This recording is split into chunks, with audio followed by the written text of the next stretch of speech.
Bien, mis dilectos amigos y estudiantes de la filosofía eterna, ya anduvimos de alguna manera, y yo voy a corregir algunos detalles que pasó con la grabación anterior, y ya lo voy a hacer. Después yo subo lo que tengo grabado ya, y esta lección es la continuación de la conferencia. La esencia, lo esencial, la evolución. Hemos andado el reino mineral, la esencia andando el reino mineral, el reino vegetal, aprendiendo la ciencia que rige esos mundos, para ella hacer esa cosa.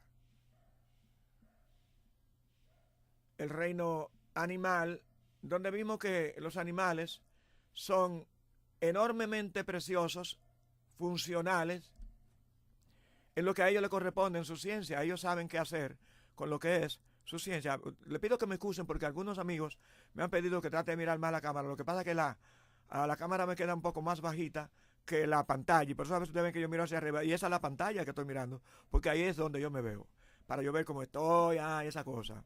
Pero en realidad es verdad lo que mi amigo dice, es con ustedes, y eso significa que es a la pantalla que tengo que mirar, perdón, a la cámara que tengo que mirar. Bien, seguimos. Cuando yo decía en el final de la conferencia del reino animal, que uno mira que los animales son tan devotos del ser humano que se entregan, aves que aprenden a hablar con uno, animales que se entregan al servicio de los humanos, y mencionaba a los perros que sirven para cazar, para el servicio para los humanos, sirve para, nos ayudan. Yo me encanta mucho ver los policías y los policías de los departamentos de droga que utilizan mucho a los perros para capturar esos asuntos que tienen que ver con cargamentos y situaciones de droga. Porque esos animales son educados y preparados para hacer eso, para defender un hogar, para defender una persona, para defender una familia, para ser policías, básicamente son policías investigadores, sí.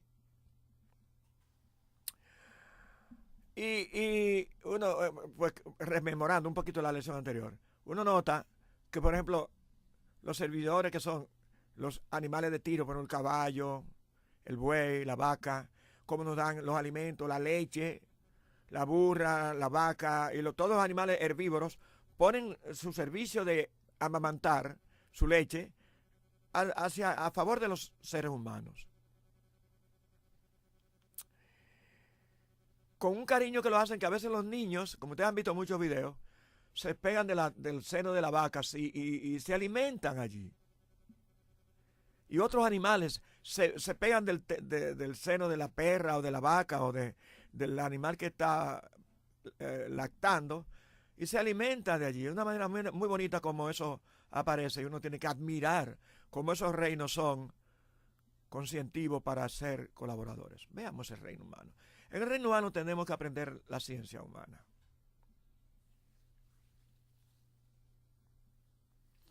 ¿A qué vinimos a este planeta?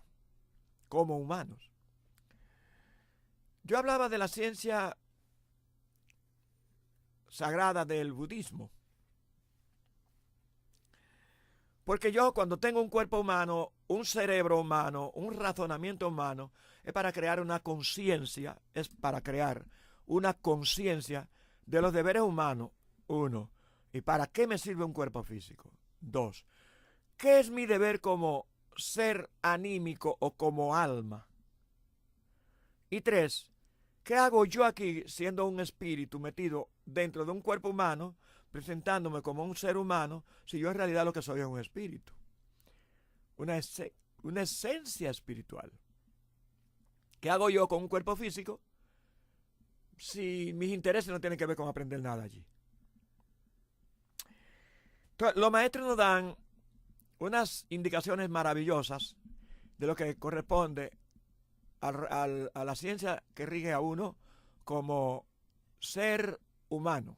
Ser humano, yo decía, que no es tener un cuerpo y utilizarlo para matar, para violar, para asesinar, para corromper el mismo cuerpo, para intoxicarnos con los alimentos, para intoxicarnos con lo que decimos, para intoxicarnos con los pensamientos, para intoxicarnos con los malos deseos, para intoxicarnos con las malas palabras, para intoxicarnos con una alimentación y una respiración horrible. No es para eso. No es para eso. Ser humano es aprender los deberes de ser humano y o humanitario. Piense esa palabra, analícela y verá qué significa. No es lo mismo. No es lo mismo. Los seres humanos se llaman humanos, pero no somos humanos. Humanos son aquellos. Yo mencionaba a la Madre Teresa de Calcuta, San Francisco de Asís, y en mi país, la República Dominicana, hay una dama que yo admiro mucho, se llama Doña Mary Marrancini, que tiene un centro de acopio para las personas con discapacidades y recuperaciones. Lo que yo me hallo maravilloso porque esa dama ha dedicado su vida a esos menesteres. Eso significa cuando una persona, en vez de ser egocéntrico o que trabaja y vive para complacer sus propios deseos y pasiones, y tener muchos bienes y ser él, y ser él, y ser él, y gobernar y dirigir y atornillarle la vida a los demás y atormentarle la vida a los demás, sino que más bien dedica su vida a la ayuda del prójimo, a la ayuda eficiente de ese prójimo desvalido, desamparado y necesitado de que alguien le dé una manito para poder sobrevivir a sus desventuras, a sus dolores, a sus limitaciones, a veces a sus discapacidades, a veces a sus discapacidades mentales. En el budismo se nos presenta al Buda y los templos budistas, y por supuesto aquí, por ejemplo, los templos católicos y el catolicismo admite el rosario, usted ve, el collar, que tiene 54 cuentas. Eso es antiquísimo, por eso yo le estoy mencionando el budismo, porque el budismo es mucho antes de Cristo, qué sé yo, 2000 años, 1500 años, 1000 y pico de años, 500 años, todo lo que usted quiera ponerle, estúdielo para que usted vea. En otros estudios hablaremos del tiempo del budismo en relación a las otras religiones.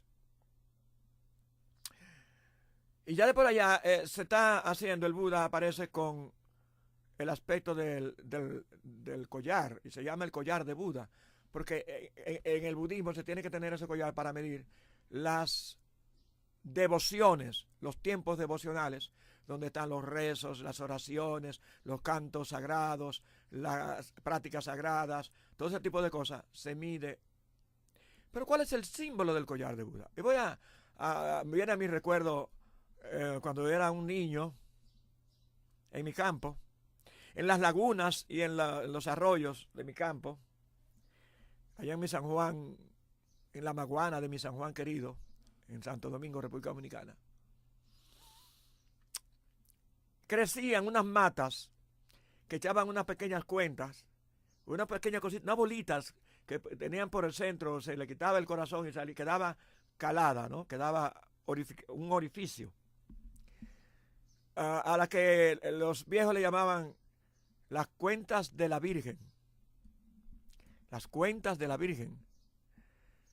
Y había de todos los colores, azules, negras, blancas, rosadas, amarillas, rojas, una cosa maravillosa.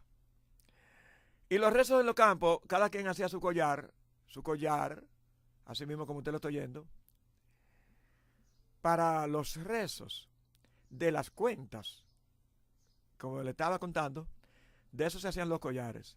Yo siempre veía los santos rosarios, los novenarios de los muertos, que aquí se hace eso y los católicos saben de esa ciencia y manejan esa ciencia. Y la despedida de los muertos, ¿no? Se hace haciéndole novenario del Padre Nuestro, el Dios te salve María, y se hacen otras oraciones que no es el tema ahora. ¿Por qué aparece el símbolo del rosario? Y son 54 que tiene el collar de Buda, tiene 54 y todos los collares tienen que ser hechos con 54 cuentas para conteo. 54, porque esos rezos tienen que hacerse mañana y tarde. Esa devoción se hace mañana y tarde.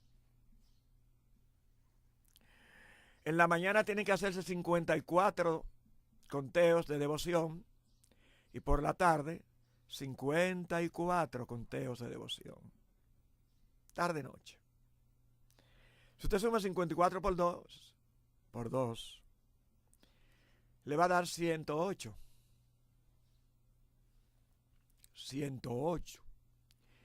Y ya en las filosofías sagradas y en las teorías budistas y en las teorías filosóficas de las instituciones sagradas que manejan lo místico y lo sagrado, usted va a oír mucho el asunto de 108 vidas. Eso involucra retornos y un tema que la mayoría de los occidentales le tenemos, no sé, nos desactualizaron. Escuche la palabra que estoy diciendo. Nos desactualizaron con lo de la reencarnación. Tema para estudiarlo. La reencarnación. ¿Qué es lo que aparece en las filosofías sagradas, en el budismo, el taoísmo, en el islamismo también, sí, en el cristianismo antiguo y en el judaísmo antiguo, en el confucianismo y en las religiones sagradas antiquísimas, que por cierto yo creo que son 7, después lo estudiaremos. ¿Qué es? Y también en los estudios sagrados. ¿Qué es eso de 108 vidas? ¿Para qué una esencia necesita 108 vidas tomando cuerpo humano? ¿Qué de eso que se trata, Porque ella nunca muere, ella está viva siempre. La esencia no tiene muerte. El alma no se muere. Bueno, ¿qué estamos diciendo? ¿Y por qué tiene que tener 108 vidas o 108 cuerpos para estudiar la ciencia que rige la parte humana? Usted ve que tenemos lo que se llama la humanidad. La humanidad toda tiene el deber de estudiar la ciencia que lo rige como humano. Lo que pasa es que la gente no se ha dado cuenta de eso y vive bajo unas teorías muy párvulas, muy simples, muy de primaria, ni siquiera de secundaria. A veces llega a secundaria. Y hay autores que tienen que ver con esas indicaciones para que llegue a la secundaria. Y voy a citar algunos. Por ejemplo, Richard Bach para mí, Losang Rampa para mí, son indicadores de una gente que no conoce nada de esto para ir entrando. Lea a Richard Bach, lea a Losang Rampa y siga buscando por ahí autores que lo van a meter a las escuelas de filosofía sagrada. De hecho, usted ha estudiado muchos libros sagrados, la Odisea, la Divina Comedia, el Fausto de Wolfgang Goethe, y esas obras sagradas de la antigüedad son filosóficas que le van a dirigir a usted a estudiar la parte interior del alma, como esos seres estudiaban lo que es el alma, como esas filosofías estudian lo que es el alma. Entonces, ¿por qué? Hago la pregunta, ¿por qué tenemos que tener 108 vidas? Bueno, porque los maestros con cuerpo físico y las divinidades con cuerpo físico van a tener que enseñarnos la ciencia que nos rige como humanos. Pero un humano tiene 3 cosas, que son una trinidad. Primero, tiene un cuerpo físico. Segundo, tiene una alma. Y tercero, tiene un espíritu. Entonces él no sabe vivir manejando su cuerpo físico correctamente. No sabe vivir con una manera correcta de manejar la parte anímica o su alma. Y tercero, no sabe vivir manejando lo que es la parte espiritual. Para manejar eso, le dan 108 vidas. Esos 108 dividido en 3 significa 36, más 36, 6 por 3, 18, más 3 por 30 son 90 y 18 son 108 vidas. Ahí están las 108 cuentas del collar de Buda. En las primeras 36 vidas, el ser humano debe aprender el conocimiento espiritual. los misterios de la vida espiritual. En las subsiguientes 36 vidas, el ser humano tiene que comprender su correlación con la parte emocional, mental y anímica, con todo lo que le rodea. Que usted no es independiente del todo, sino que usted es parte del todo. Todos piensan, usted piensa. Todos sienten, usted siente. Todos hablan y el niño aprende a hablar. Todos actúan y el niño aprende a actuar. Bueno, o sea, no soy una esencia independiente, sino soy parte del todo que está expresándose indiferenciadamente con cuerpos físicos.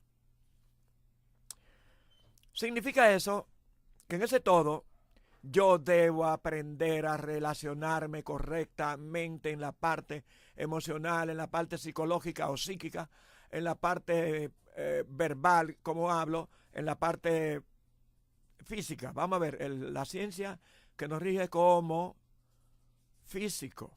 La ciencia que me permite a mí tener un cuerpo físico sano. Tengo 36 vidas para manejar mis órganos del cuerpo físico con sabiduría, sabiamente hablando.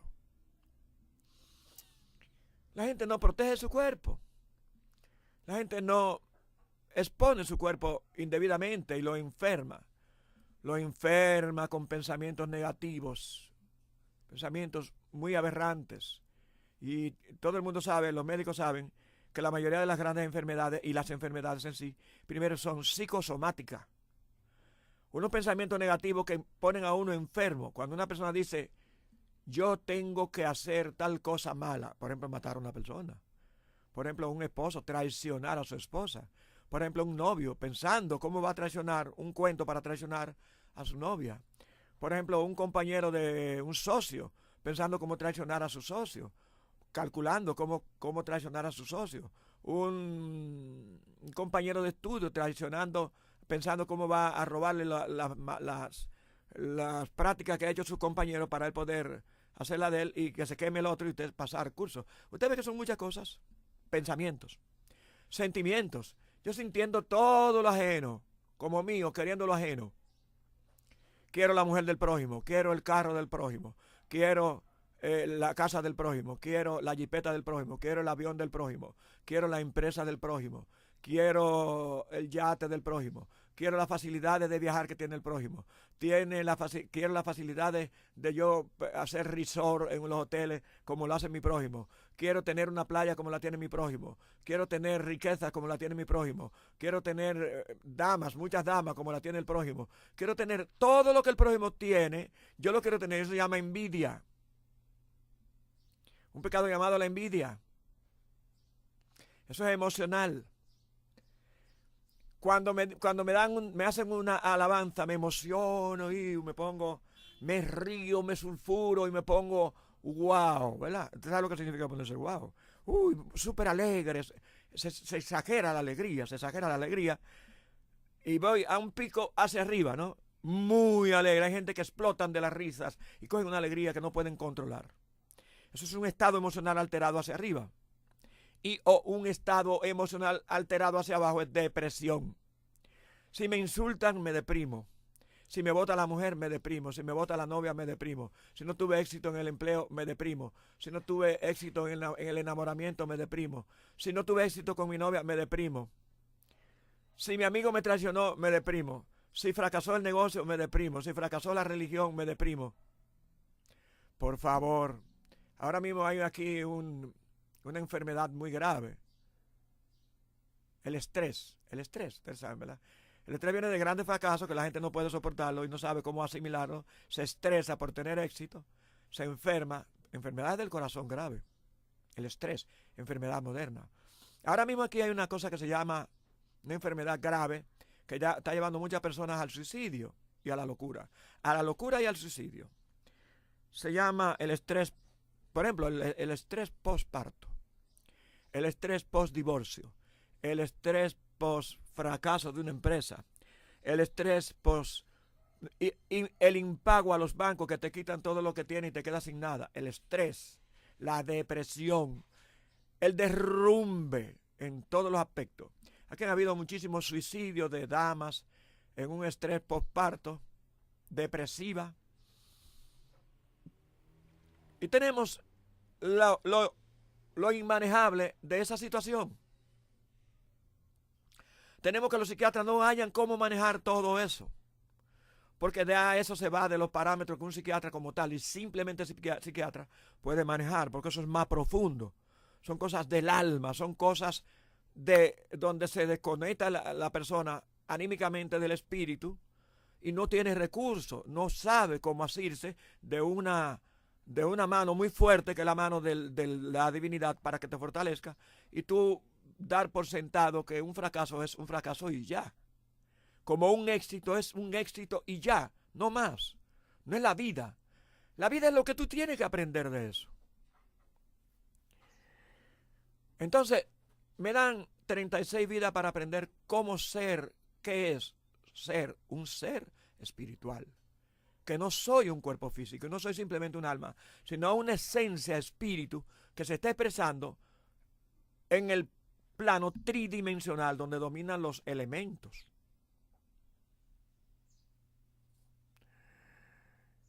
Que no soy simplemente la segunda cosa que estudiamos, que es que soy una alma, un alma. Y hay una ciencia que yo tengo que estudiar como alma, que tiene que ver con lo anímico, con las emociones que vivo, con los pensamientos que tengo que manejar para razonar lo correcto y lo incorrecto y hacer aquello que debo hacer correctamente. Pero arriba en la cúpula está cómo manejo mi cuerpo para que sea un templo donde mora un alma que debe hacer la cosa correcta y donde un espíritu dirige lo que tiene que ver con los aspectos de la vida. La vida. Para llegar a ser un superhombre, primero un hombre humano, debo humanizar todos mis pensamientos, todos mis sentimientos, todas mis palabras y todas mis acciones. No estoy autorizado a dañar al prójimo y a dañar a nadie, a dañar a las plantas, a dañar a los animales, porque son parte de las esencias en evolución, a dañar nada. No estoy autorizado a dañar nada, sino a aprender cómo ser un aporte para que el todo crezca y se desarrolle de manera armoniosa. En ese aspecto, cuando nosotros alcanzamos la virtud de ser, amar al prójimo como a nosotros mismos, estoy mirando el tiempo, nos vamos humanizando y empezamos a practicar el perdón, la comprensión, la caridad, la misericordia. Empezamos a practicar el reconocimiento de lo divino, la devoción, la contemplación. Estoy hablando de unos temas que son altos, ¿no? Saber que tengo el deber de orar, ver en la naturaleza la expresión de Dios, ver en los minerales, en los vegetales, en los animales y en los humanos la manifestación de Dios en el todo. Verme a mí dentro de un cuerpo y saber que ese cuerpo es un templo divino. O sea, entender que su cuerpo es un templo divino, que usted mora, habita allí como alma dentro de ese cuerpo. Y el espíritu que le da vida a ese cuerpo y a esa alma es el que domina todo lo que está allí expresándose como usted con el nombre que tiene. Yo con el nombre que usted me conoce.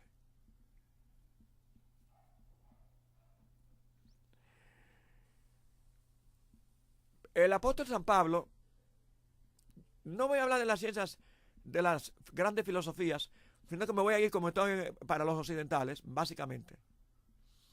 El apóstol San Pablo, en su segunda carta en su primera carta al pueblo de los Corintios, Grecia. Él estaba ocupado en evangelizar a esos pueblos y él enseñaba a ellos la importancia de el no pecar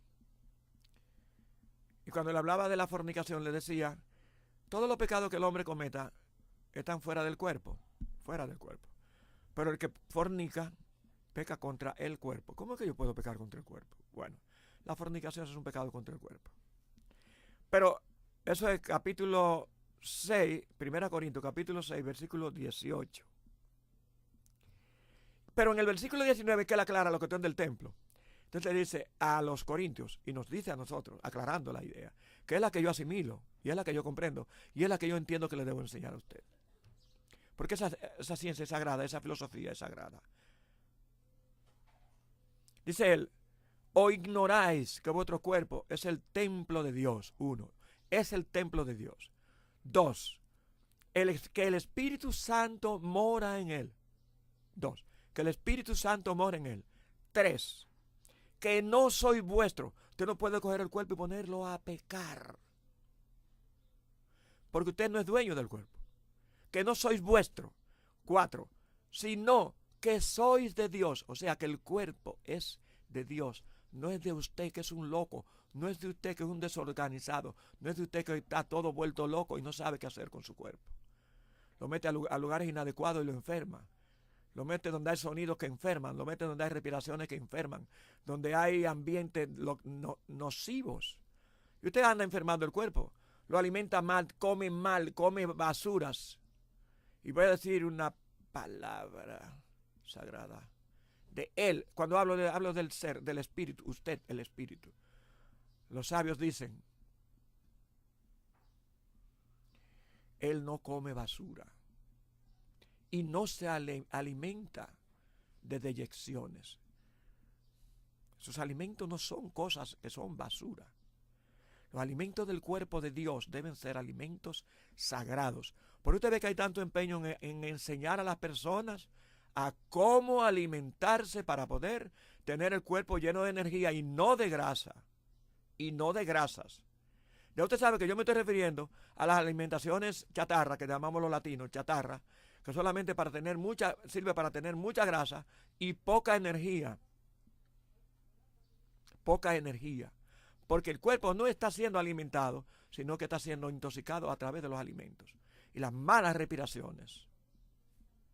La mala alimentación, las malas respiraciones y las malas impresiones que a través de los pensamientos y de los deseos yo voy teniendo siempre. Siempre miro lo incorrecto y me da una mala impresión. Y luego yo no tengo cómo digerir una mala impresión y la malinterpreto. Que ya hablaba de eso cuando hablaba de la personalidad en una de las conferencias anteriores. Entonces, 108 vidas para llegar a ser un superhombre. El hombre humano tiene que practicar la parte humanitaria para poder ser humano.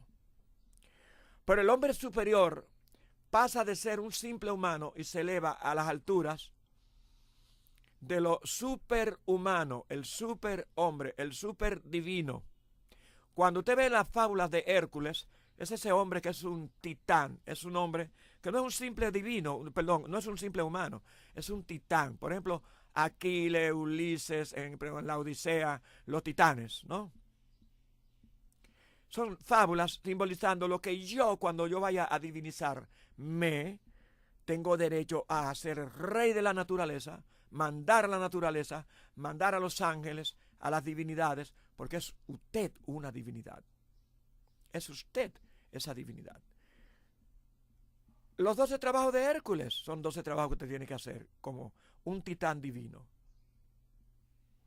Los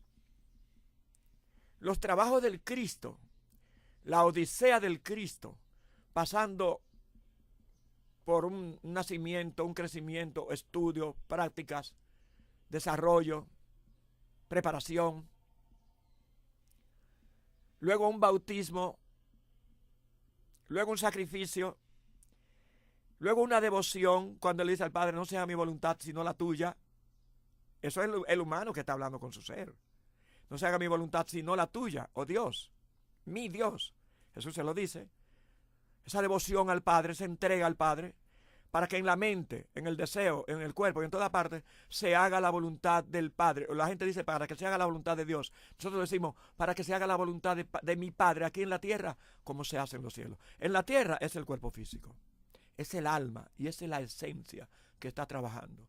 Allí debe, para crear el superhombre, el titán, la divinidad, tiene que superar las debilidades humanas y vencer las tentaciones comunes y corrientes de todos los humanos y de los divinos, y vencer las las pruebas que los humanos tienen, todos, y que usted la tiene también, y que yo la tengo también, pero tengo que probar esa prueba y pasarla adelante sin reprobar el trabajo que me ha correspondido con eso. Cuando yo repruebo todo eso, paso las pruebas, paso las tentaciones, y mis devociones, mi entrega es a la voluntad de Dios el Padre, para que se haga su voluntad aquí en la tierra, ya uno, aunque tenga un cuerpo físico, deja de ser un simple humano, es una divinidad, porque las divinidades le responden a la palabra. Los elementos le responden a la palabra y la orden. La naturaleza dócilmente se deja mandar por un superhombre. Ese puede ser usted, puedo ser yo, dependiendo del trabajo y la obra que estamos realizando, para despertar la conciencia de quién soy y de dónde fue que vine, pero hacia dónde yo me dirijo. Como usted ve, esta filosofía nos está dirigiendo a un destino obvio. Es el despertar de la conciencia para yo ser consciente de lo que sí soy o lo que debo ser si todavía no lo soy. En este punto, cierro lo que es el viaje de la esencia. La esencia, lo esencial de ella es estudiar la ciencia que la rige, que nos rige como esencia, pero en el reino mineral, el reino vegetal, el reino animal, el reino humano y el reino divino, que en todos los casos es el sacrificio por los demás. Por eso usted ve que eso es parte de lo que hacen las divinidades.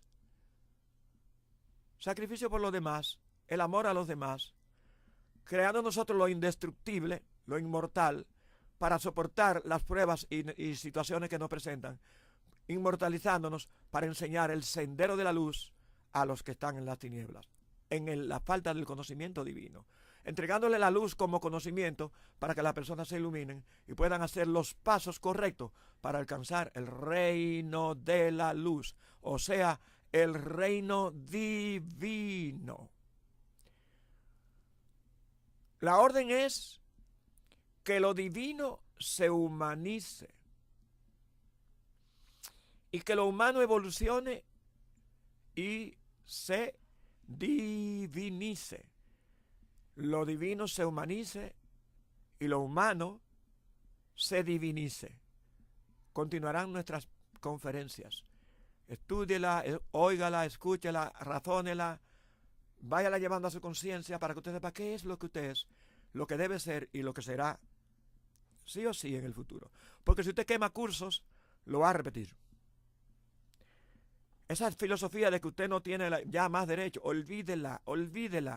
Le van a dar otro cuerpo y va a tener las experiencias para poder aprobar los cursos que usted haya quemado. Muchas gracias. Continuamos con el desarrollo de nuestros temas de la búsqueda de lo realizable, de la inmortalidad, por la esencia y los habitantes de este cosmos pequeño llamado humanidad y planeta Tierra.